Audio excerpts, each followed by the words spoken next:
सबैजनालाई जय मसीह। मैले तपाईँहरूलाई देख्न सकेको छुइनँ यहाँबाट, तपाईँहरूले मलाई अवश्य पनि देख्नु हुँदैछ। एनिवे सिक्किममा प्रभुले धेरै नयाँ कामहरू गरिराख्नु भएको छ, प्रभुले आत्माको कामहरू गरिराख्नु भएको छ भनेर म उता काठमाडौँमा हुँदै सुनिरहेको थिएँ।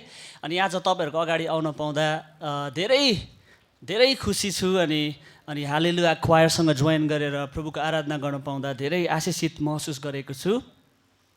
अनि विशेष यो समय छोटो तपाईँहरूको लिन चाहन्छु।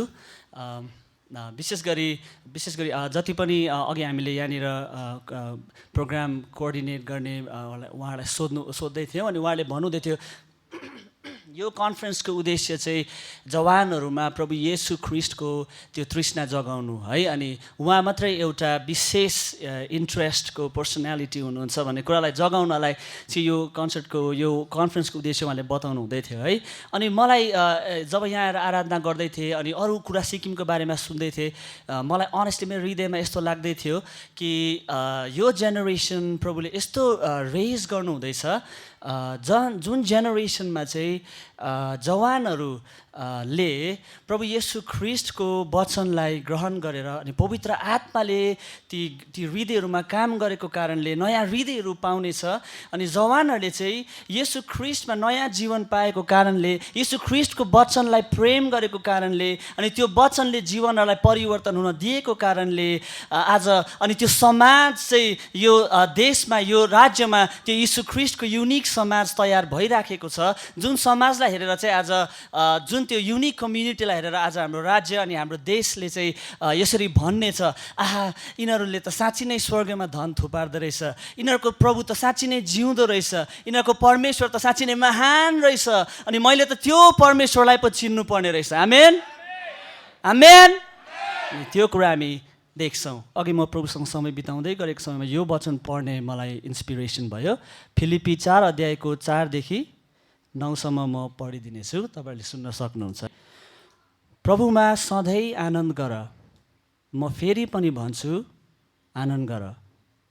तिमीहरूको सहनशीलता सबै मानिसहरूलाई थाहा होस्। प्रभु नजिकै हुनुहुन्छ। केही कुरामा चिन्तित नहौ, तर सबै कुरामा धन्यवाद साथ प्रार्थना र अन्तर्विन्तीमा तिमीहरूका माग परमेश्वरमा जाहेर होस्। औ परमेश्वरको शान्तिले जो सारा समझलाई मात गर्छ, तिमीहरूका हृदय र तिमीहरूका विचारलाई येशूमा रक्षा गर्नेछ। अन्तमा भाइ हो, जे कुरा सच्चा छन्, जे कुरा आदरणीय छन्, जे कुरा चोखो छन्, जे कुरा असल छन्, जे कुरा मन पर्दा छन्, तिनमा केही सद्गुण र केही प्रशंसा छ भने तिनै कुराको विचार गर। तिमीहरूले जुन कुरा सिक्यौ र ग्रहण पनि गर्यौ, सुन्यौ र ममा देख्यौ, तिनै काम गर औ शान्तिका परमेश्वर तिमीहरूसँग हुनुहुनेछ। आमेन। परमेश्वरलाई धन्यवाद होस्। यो समय एउटा गीत गाउन चाहन्छु। अनि यस गीतले चाहिँ भन्छ परमप्रभुले जुटाउनुहुन्छ। आमेन। परमप्रभु जेहोवा जिरे हुनुहुन्छ अनि उहाँले जुटाउनुहुन्छ। सजिलो गीत छ, तपाईँहरूले आदिदेखि मलाई फलो गर्न सक्नुहुन्छ है। परमप्रभुले जुटाउनुहुन्छ, यहोवे जिरे जब खाँचो भयो बलिदानको हाम्रो पापको लागि, तब स्वर्गबाट उहाँले जुटाउनु भो बाटो। परमप्रभुले जुटाउनुहुन्छ, यहोवे जिरे जब मैले भने मेरो घटी कमी उहाँलाई, तब स्वर्गबाट उहाँले पुर्याउनु भो खाँचो। आमेन। परमप्रभुले जुटाउनुहुन्छ, गरियो माते भाडामा पिठो। परमप्रभुले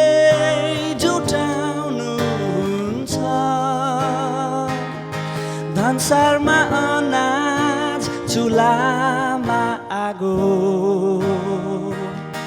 भोकोलाई भोजन नाङ्गोलाई वस्त्र विधवालाई सहारा अनाथलाई अङ्गालो सबैले गाउन सक्नुहुन्छ परम प्रभुले जुटाउनुहुन्छ गरियोमा तेल भाँडामा पिठो परम प्रभुले जुटाउनुहुन्छ भन्सारमा अनाज चुलामा आगो भोकोलाई भोजन नाङ्गोलाई वस्त्र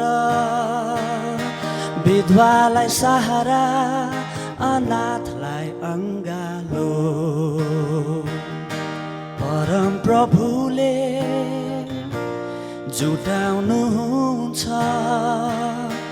यहोवे यिरे जब खाँचो भयो बलिदानको हाम्रो पापको लागि तब स्वर्गबाट उहाँले जुटाउनु भो बाटो परम प्रभुले जुटाउनुहुन्छ आमेन